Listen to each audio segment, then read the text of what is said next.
America ने Yemen में हवाई हमला कर हूती के बड़े कमांडर को मार डाला है। मारे गए हूती कमांडर का नाम अब्दुल नासिर अल कमाली है, जिसे हूती का इंटेलिजेंस विंग का चीफ बताया जा रहा है। इस बीच प्रेसिडेंट ट्रंप ने ईरान के साथ परमाणु डील के लिए ओमान में होने वाली बैठक की जानकारी दी है। उधर ईरान के सुप्रीम लीडर अली खामनेई ने खाड़ी के 6 देशों को धमकी दी है। अली खामनेई ने कहा है कि जो देश अमेरिका को हमले के लिए जमीन और हवाई क्षेत्र इस्तेमाल करने देगा, उसे ईरान नहीं छोड़ेगा।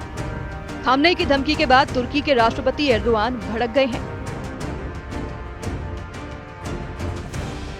सुपर पावर के जंगी जेट लाल सागर से उड़ते हैं, यमन में मंडराते हैं, हूती पर बम बरसाते हैं।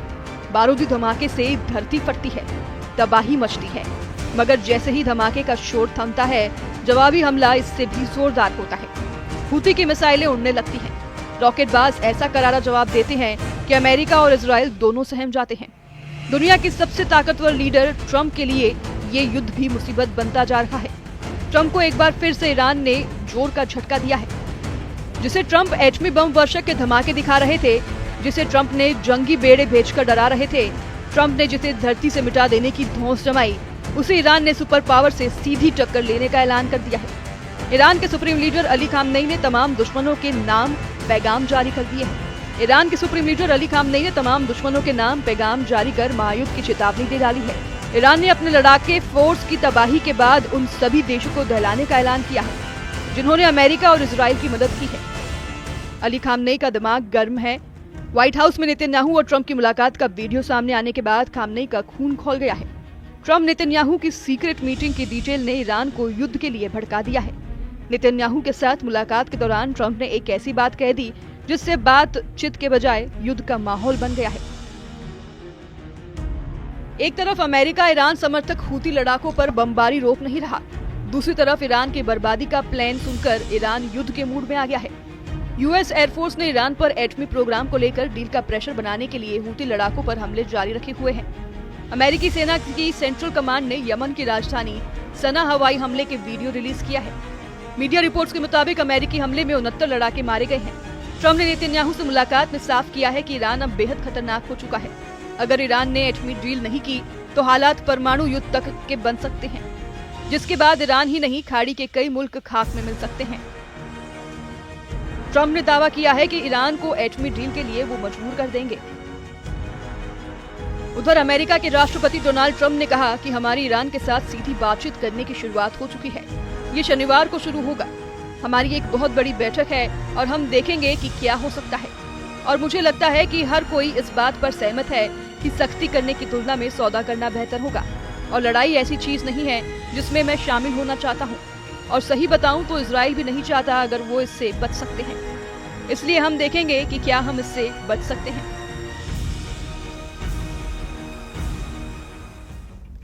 ट्रंप ने क्लियर कट कहा है कि ईरान को किसी भी कीमत पर एटम बम नहीं बनाने दिया जाएगा, जबकि ईरान है कि परमाणु हथियारों के कारखाने बंद नहीं कर रहा। ईरान न्यूक्लियर प्रोग्राम पर ट्रंप से बातचीत के लिए भी अपनी शर्तों पर तैयार हुआ है। ट्रंप ने कई बार ये धमकी दी कि ईरान उनसे एटमी डील पर सीधे बात करे, जबकि ईरान ने तीसरे पक्ष की मौजूदगी में एटमी डील के हक में है। ईरान ने अमेरिका को ओमान में परमाणु प्रोग्राम पर बातचीत के लिए बुला भी लिया है, लेकिन खामनेई एटमी प्रोग्राम को बंद करने की बिल्कुल भी मूड में नहीं है। ईरान के विदेश मंत्री सईद अब्बास अरागाची ने ट्रंप को 2 टूक लहजे में मैसेज दिया है कि ईरान का परमाणु कार्यक्रम शांति के लिए है, जिसे जारी रखा जाएगा। तो फिर ओमान में होने जा रही अमेरिका ईरान की मीटिंग में क्या होगा, जिसके लिए दोनों देशों ने हामी भरी है। ईरान के विदेश मंत्री ने सोशल प्लेटफॉर्म पर मैसेज देकर कहा है कि गेंद ट्रंप के पाले में है, तय उन्हें करना है कि युद्ध होगा या फिर शांति। ईरान की अचानक आक्रामक रुख अपनाने की वजह से यमन में अमेरिका को मिली नाकामी मानी जा रही है। 15 मार्च से अमेरिका ने यमन में हूती लड़ाकों पर बमबारी शुरू की। पहले जंगी जेट और फिर एटमी बम वर्षक से बारूद बरसाकर ट्रंप ने हूती लड़ाकों का सफाया किया। हालांकि 3 हफ्ते से ज्यादा चले हमले में अमेरिका को हासिल कुछ नहीं हुआ। हूती लड़ाकों ने जवाबी हमलों में अमेरिका इजराइल को दहरा रखा है। लाल सागर में अब भी अमेरिका के जहाज सलामत नहीं है। हूती की मिसाइलों ने इजराइल और अमेरिका के ड्रोन और मिसाइलों को तबाह कर डाला है, जबकि हूती से लड़ाई में अमेरिका के $1 अरब से ज्यादा रकम बर्बाद हो चुकी है। अमेरिका ने हूती के खिलाफ ऑपरेशन में अपने 6 परमाणु बम वर्षक और 2 जंगी बेड़े लगा रखे हैं। अमेरिका दावा कर रहा है कि अब तक हूती के 80 टॉप कमांडर मारे जा चुके हैं। हालांकि हकीकत में अब तक Houthi chief Abdul Malik Houthi को अमेरिका छू तक नहीं पाया है। हुती चीफ की बात तो दूर है, सुपर पावर के हाथ अब तक हुती प्रवक्ता याह्या सिर्री भी नहीं लगा है। असलियत में अमेरिका को हवाई हमले में कुछ खास कामयाबी नहीं मिली है, जिसे देखते हुए ईरान भी अटैक मोड में आ चुका है।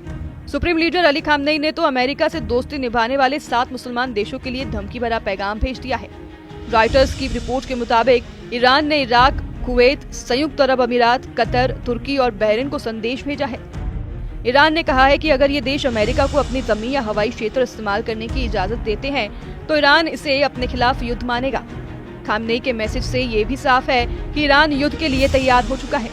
पड़ोसी देशों ने अमेरिका की मदद नहीं की तो ईरान सुपर पावर को युद्ध हरा भी सकता है। खामनेई अच्छी तरह जानते हैं कि तुर्की को छोड़ सभी देश अमेरिका के पक्के दोस्त हैं, लेकिन एर्दोआन वो लीडर है जहां फायदा दिखेगा उसी खेमे में खड़े रखेंगे। इसलिए ईरान ने तुर्की को पहले ही वार्निंग दे दी है। मगर संयुक्त सेनाओं के आगे ईरान कैसे टिकेगा? ईरान की सीक्रेट पावर क्या है? नेतन्याहू ने जो प्लान ट्रंप को सुझाया है, अगर वो लागू हुआ तो ईरान को भारी नुकसान हो सकता है। नेतन्याहू ने ईरान पर लीबिया मॉडल लगाने का आइडिया ट्रंप को दिया है। लीबिया ने साल 2003 में अपने एटमी प्रोग्राम खत्म कर दिए थे। लीबिया के न्यूक्लियर उपकरणों को दूसरे देश में भेज दिया गया था। असल में लीबिया के न्यूक्लियर प्रोग्राम की शुरुआत होती उससे पहले ही तालाबंदी करवा दी गई थी। वहीं ईरान एटम बम बनाने के लिए कई सालों से जी तोड़ लगा हुआ है।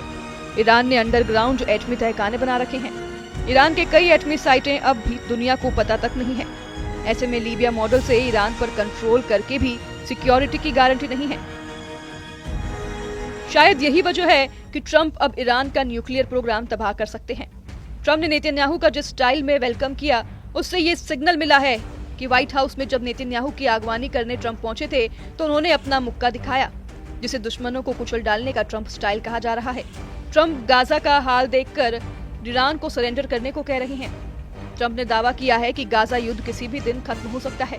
उधर ट्रंप का दावा है कि मैं गाजा युद्ध का अंत चाहता हूँ। मुझे लगता है ये दिन ज्यादा दूर नहीं। बंधक संकट अभी भी है, जिन्हें बाहर निकालने की कोशिश जारी है। हमने बहुत से बंधकों को निकाला है, लेकिन इसमें समय लगेगा।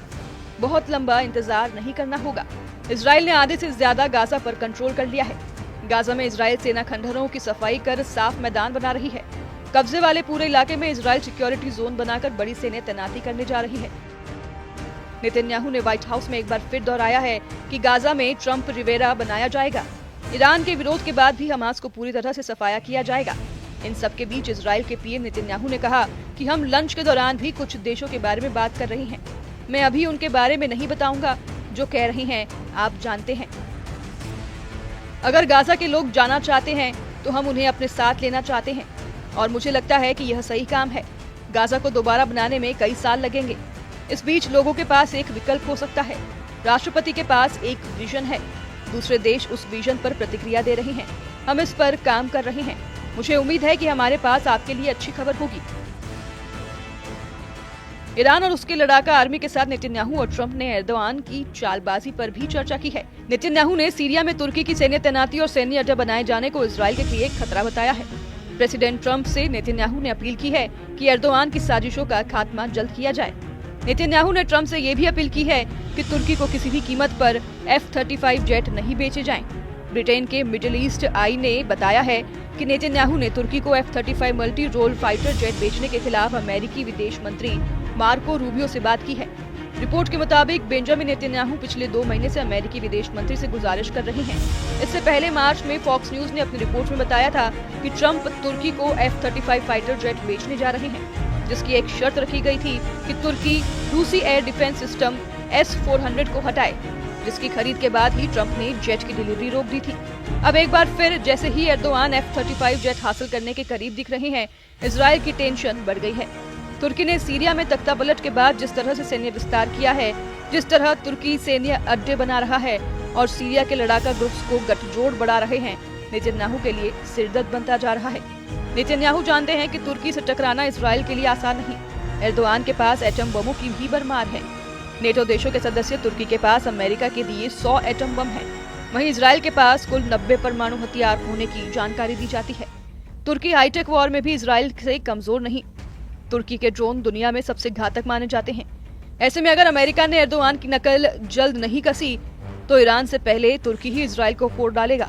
एर्दोआन के इरादों को भांप चुके नेतन्याहू चाहते हैं कि ट्रंप जल्द से जल्द तुर्की को सीरिया छोड़ने का ऑर्डर रिलीज कर दें। तय ट्रंप को करना है कि किस फ्रंट पर बात करेंगे, किस फ्रंट पर बम बरसाएंगे। वहीं ईरान ने अपने युद्ध की तैयारी का ट्रेलर 6 मुस्लिम देशों को धमाका कर दे दिया है। Bureau report, news 18।